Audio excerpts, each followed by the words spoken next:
Ah, juste eu le temps de boire un coup avec Joël Boinard, qui a gagné la précédente. Petite mousse. Et on va retrouver le gagnant. Alors moi je vais faire le tour, on va se retrouver là, tu y vas Lise, et puis moi je vais faire le tour. On va retrouver le gagnant, c'est-à-dire Fabrice Véron, avec King Nelson. Un homme qui aime bien Nantes, Fabrice, avec King Nelson. Hop, on va le retrouver. Et ben voilà, on se retrouve. Le coup de deux pour Fabrice. Alors comment ça s'est passé? Très bien, j'avais un vrai spécialiste de lourd. J'ai pas gagné facilement, il a fallu lutter un peu parce que j'avais 60 kilos, mais c'est bien comporté. Ouais, Ouais, parce que c'est pas facile dans le terrain lourd, le poids pèse. Hein. ouais le poids fait que ça pèse vraiment. Surtout entre ligne droite quand on leur redemande l'accélération parce qu'on part en progression. Et on a quand même demandé d'accélérer pendant presque 900 mètres, donc c'est un peu dur. Merci beaucoup. Merci Fabrice. Qui s'impose. Ah bah, il est félicité de toutes parts, Fabrice. C'est son anniversaire? Je sais pas, non? Ah non, bah je sais pas. Ah bah qui c'est qui a dit ça? Bah on ne sait pas. On ne sait pas. Ah, celui du LAD. Alors. Hein? Du coup, j'ai pas. Alors là, le King Nelson qui a gagné. Le 16, Janana de Saint-Brie, 3e. Cabaret Danseur, je sais pas comment elle a couru. Et l'entraîneur, 8e. L'entraîneur, Monsieur Fleury, que je ne connais pas personnellement.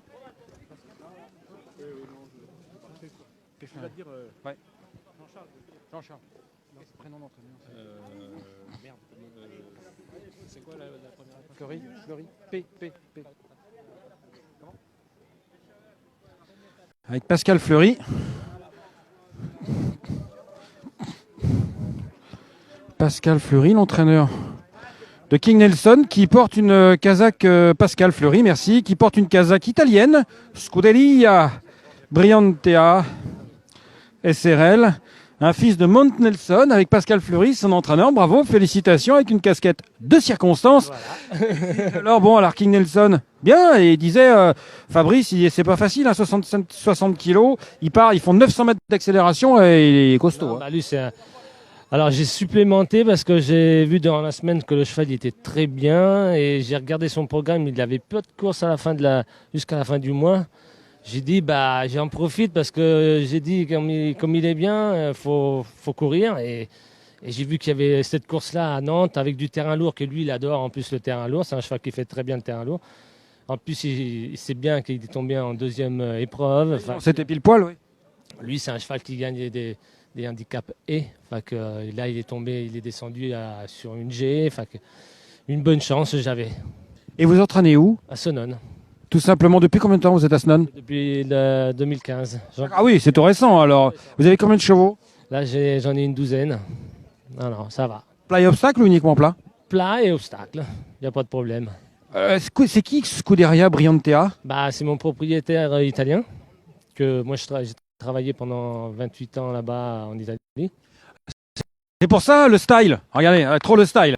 Même par terrain lourd, il a quand même les pompes, je te raconte pas quoi. Ah, trop le style, l'italienne. Ah, c'est pour ça. Je me disais aussi, puis la petite barbichette aussi. Ouais. J'ai fait 28 ans là-bas. Et comme il y a c'est un propriétaire qui a investi beaucoup dans les chevaux. Et vraiment, j'ai eu l'occasion d'avoir ma licence en France et de partir de l'Italie.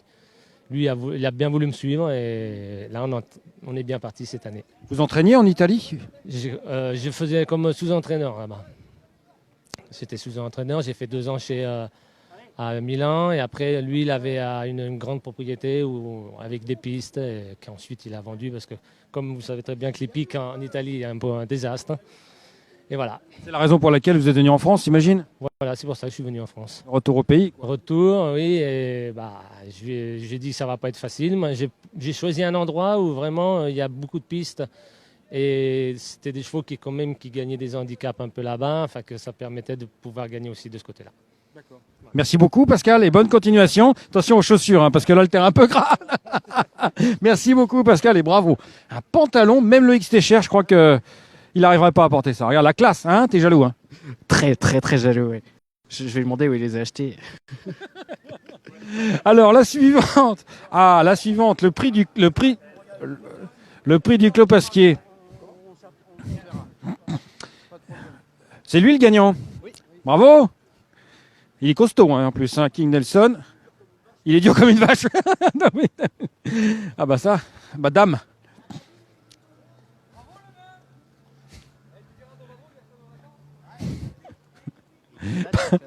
Bravo le nain. Ils ont le sens de la formule. Hein. Le vin.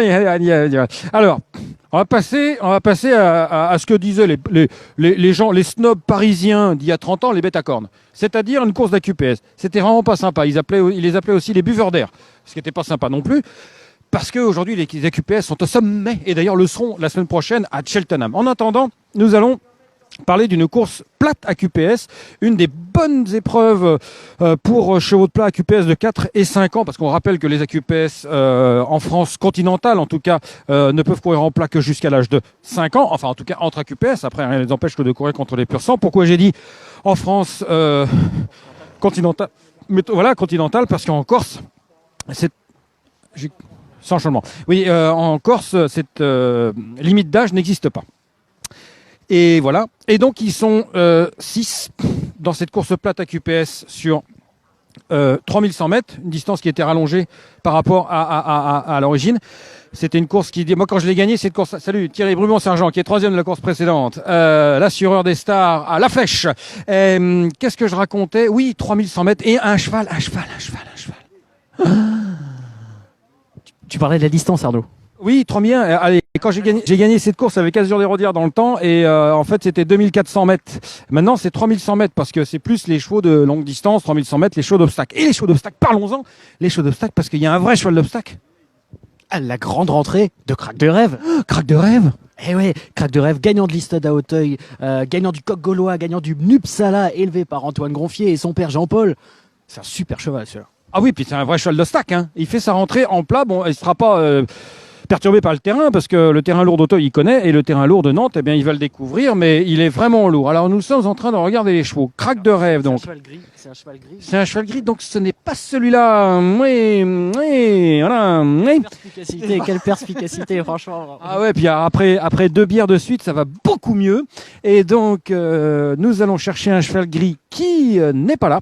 Et donc, on va l'attendre, on va le trouver. Il y a des chevaux qui sont en train de se préparer ici. Je crois, oui, que je vais en trouver un. Ils sont 6 seulement au départ. Nous avons Crack de Rêve, mais nous avons aussi celui qui fut son adversaire malheureux, hein, c'est son dauphin habituel, et c'est son cousin de boxe, son voisin de boxe, et il s'appelle Cousin Germain.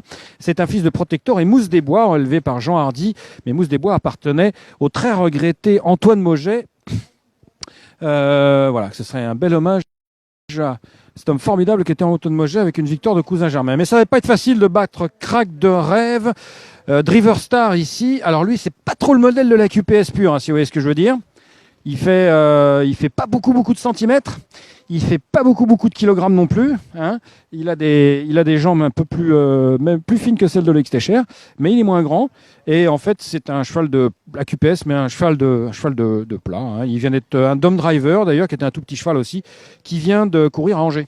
Et c'est un oncle de Voilà Dogno, ce cheval-là. Et c'est un lointain cousin de Nidor également, voilà, avec Norbert qui est là,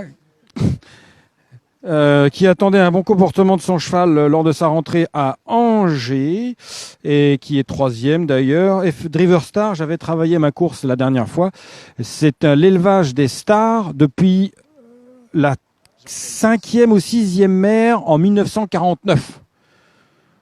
F de Star, oui. L'éleveur. Oui, non, mais c'est une famille de Van Den Broel. C'est les stars de nid d'oiseau, de chant d'oiseau à Château-Gontier, à Azé à Château-Gontier. Mais t'es alsacien, toi, tu ne peux pas savoir ça. Norbert Linders qui m'a dit hors antenne, mais c'est un vrai cheval d'Auteuil, hein, un vrai physique d'Auteuil. Il s'est foutu de ta gueule, non? Il rigole, Norbert. Hein, c'est vrai qu'il a un vrai physique d'Auteuil, hein, Norbert. Hein, il a des tout petits pieds, Hein. Oui, c'est un petit cheval avec un gros cœur. C'est ça le plus important, hein. Mais c'est vrai, il est solide, il est costaud. 3e la dernière fois à Angers, c'était pas mal, hein. C'était il y a une dizaine de jours, je crois. Ouais. Bah ouais, comme il a gagné une bonne course en plat, bah, il n'a pas grand choix, donc c'est pour ça que je le cours rapproché. Effectivement, c'est une bonne raison. En tout cas, il a l'air en pleine forme. Hein, il n'est pas super expressif comme ça, il n'est pas très impressionnant, mais c'est à l'intérieur de son cœur. que se passe le principal de son action. Hein? Merci. Alors, donc, merci Norbert. Attention, parce que tu vas te faire écraser par un moustique. Le voici. Mais l'important, mais c'est pas le physique. Hein. L'important, c'est ce qu'on a à l'intérieur. Non, parce que les chevaux, ils gagnent pas avec, ils gagnent avec leurs jambes, mais les chevaux, ils gagnent avec ce qu'ils ont là et surtout ce qu'ils ont là. Et quand les deux marchent ensemble, après le physique suit. Hein. C'est ça qu'il faut dire. Ah bah il y a Ultranet qui est là. Bah oui. On le verra tout à l'heure, Ultranet. On le verra tout à l'heure. Et voilà. Pardon. Alors, on y va. Voilà, crack de rêve. Est-ce que c'est lui le beau gris? Non, c'est pas lui. D'accord. Pourquoi tu dis que c'est pas lui? Parce que c'est un Philippe Pelletier. Et le Philippe Pelletier, il court pas celle-là. Il court la prochaine. Il court la course d'obstacles. Il court pas là. Si, il court la prise d'obstacles, c'est Brandcott. Non. Non, si, c'est Brandcott le gris. Alors, on cherche un beau gris qui s'appelle Crack de rêve. On cherche, donc ce n'est pas lui. Ce n'est pas lui non plus parce qu'il n'est pas gris. Bonjour Antoine. La mode d'Argy. Et ce n'est pas lui non plus, ça c'est sûr. Nous n'avons pas Crack de rêve à disposition. Qui est ton cheval, Antoine? Babo Natal. Alors, il court plus tard. Il court la DER. Ah ben, on reviendra voir au moment de courir. Parce que sinon, déjà, nous, qu'on se mélange les crayons, alors si en plus de ça, on prend des chevaux qui courent pas dans les bonnes courses, ça va pas être simple. Donc, nous cherchons des chevaux. Eh bien, des chevaux, il y en a un là. On va retrouver Driver Star parce que manifestement... Ah, attendez. Ne serait-ce pas... Non, c'est pas lui, Crack de rêve.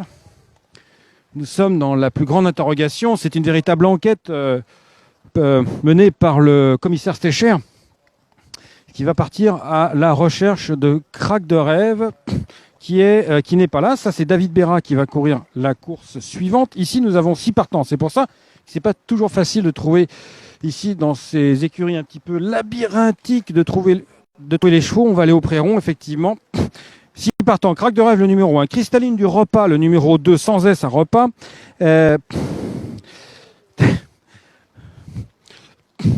Et voici une selle avec un entraîneur qui s'appelle Éric Leray. Voici, tiens, on découvre en même temps les écuries, Louisa Carberry, Éric Leray, mais là on parle des chevaux de la course suivante, parce qu'il y a 2 steeplechase. On va finir la réunion par 2 épreuves de steeple. Donc là on est dans les coulisses des écuries. Et pour l'instant, le directeur de la réunion a beau jouer du sifflet. Il a beau jouer du sifflet, ça fait pas venir les chevaux. Ça ne fait pas venir les chevaux. Alors, Jerry Plank en effet le 5 avec Colibri. Ah, faut remettre du coup du sifflet, hein, parce que les gars, ils sont à la bourre. Ah oui. Ah, il y a Antoine Gronfier qui regarde. Alors Antoine Gronfier, bien sûr, il attend qu'on trouve le numéro 1. Crack de rêve, il est derrière son téléphone, il regarde le direct à travers Facebook. Hein, il a dit... Oui, bien sûr, il a dit. Il a dit de dire Hardy. Il m'a dit de dire Hardy. Mais il m'a dit de dire... Enfin, il m'a dit Hardy avec Dutronc et Françoise. Hardy, il m'a dit de dire Hardy. Pardon, excusez-moi. Alors, moi j'aurais dit DA par assesseur et Lucine de Chazzo, et non pas Lucine de Chasse-d'eau. Mais c'est vrai. Oui. Eh ben, j'en sais rien, moi, qui monte le cheval de David Berra dans la prochaine, mais nous allons répondre à cette question Mario, David Berra, une question de Mario. C'est Olivier Join, c'est le 7 boy. Le 7 boy, bien sûr, c'est... Oh, là des chevaux. Il m'a dit de dire Hardy. Alors, bon, voici Moustique. Oui, je parle du cheval, bien sûr. Le 4, Driver Star. Voilà, il est suivi du 2, Cristalline du repas. Oui, alors Cristalline du repas, il est entraîné par Philippe Chemin et Christophe Herpin, qui fut son premier jockey et désormais qui est l'associé de l'homme de Avranches. Et les repas, c'est un élevage, alors sans S. Il y a eu le meilleur cheval de l'élevage du repas, c'est un cheval que j'adorais, il s'appelait Petit Jaune du repas. Elle est bonne, hein. Petit jaune du repas. Sans déconner. Alors ensuite, son frère c'était petit rouge. Non, ensuite on a des chevaux, mais on cherche les chevaux. Mais on se pose, où sont les chevaux? Nous avons des jockeys qui marchent seuls ici. Je marche seul. Regardez un jockey qui, la tête basse, mais motivé quand même, cherche un cheval. Il est un peu comme nous en fait, hein, parce que ici chacun cherche son cheval. Voici André Boquet. André Boquet dit Boqueta. Boqueta, l'homme qui souhaitait mourir en direct et qui malheureusement pour lui s'en est réchappé. Il est parti en tête. À Pardoux Beach. Ça n'a pas été long. Ça n'a pas été très long. Qu'est-ce qui t'est arrivé? Je suis tombé. J'étais tellement bon que je suis tombé. Et voilà, et depuis, il s'appelle Boqueta. Et c'est André Boquet, marchand de vent et ancien cavalier. Non, j'allais dire mérite, mais non, mais t'as gagné des courses quand même, André. 11 sur 300, c'est pas beaucoup. 11 sur 300. Bah, c'est déjà 11. C'est mieux que moi parce que moi, j'en ai gagné 0.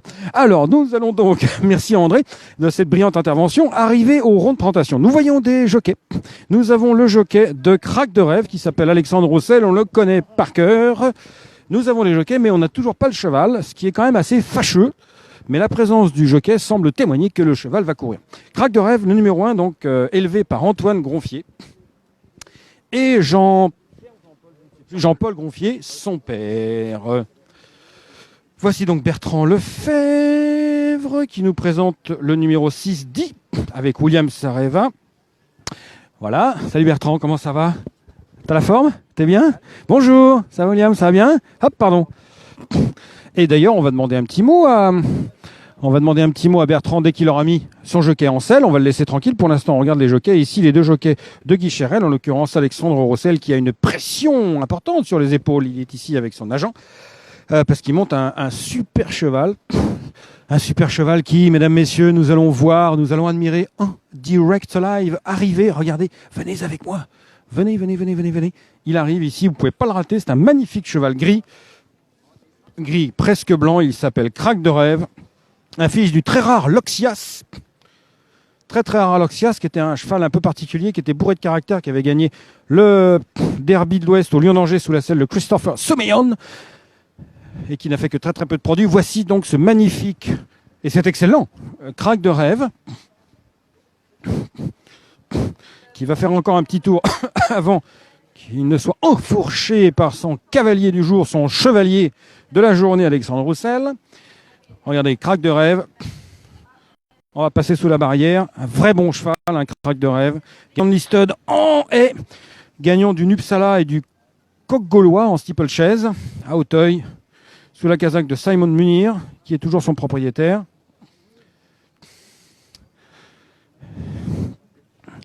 Le voilà. Bertrand, il est là. On va venir le rejoindre juste après qu'on ait fini d'admirer la plastique de Crack de Rêve. Regardez, on l'a découvert. Il est précédé par Cousin Germain, qui n'est pas son cousin Germain, mais qui est son compagnon de boxe, le numéro 3. Les deux jockeys vont être mis en selle, en l'occurrence Arnaud Bourget sur Cousin Germain, le 3, l'Alezan. Et le numéro 1, il s'agit de Crack de Rêve. Vraiment, on se focalise beaucoup sur lui, c'est normal, hein. C'est quand même le cheval de la course. Et son éleveur, Antoine Gronfier, qui possède également la pouliche Dia, ou Di. On en parlait tout à l'heure déjà il y a 5 minutes. Une fille d'assesseur et de Lucine de Chazot. Voilà. Pardon. Qui est entraînée par Bertrand Lefebvre. Et sachez que c'est une petite nièce du crack Ruby Ball. Le crack Ruby Ball, élevé aussi en Saône-et-Loire. Bertrand Lefebvre est là. Vous voulez lui demander un petit mot? Il présente la pouliche Dia. Alors on dit Di ou Dia? Moi, à l'écurie, c'est Di et sur les hippodromes, c'est DA. DA plutôt, exactement, pardon. DA. DA, voilà. Bon, qu'est-ce qu'on peut en dire? C'est une jument très dure. Là, je la cours en plat parce qu'elle est à court d'obstacles, puisqu'elle a gagné à Pau en obstacle et elle a pris de l'argent. Donc, évidemment, elle est à court. Là, le terrain va l'arranger. Hein. Voilà ce qu'on peut dire. On peut en dire. D'accord, très bien, merci beaucoup. Vous l'avez, on vous retient encore 2 minutes. Vous l'avez depuis toujours cette pouliche? Oui, c'est ça, ouais. Je l'ai depuis ces 2 ans. Donc, elle a toujours été à l'écurie. Merci beaucoup. Bonne chance.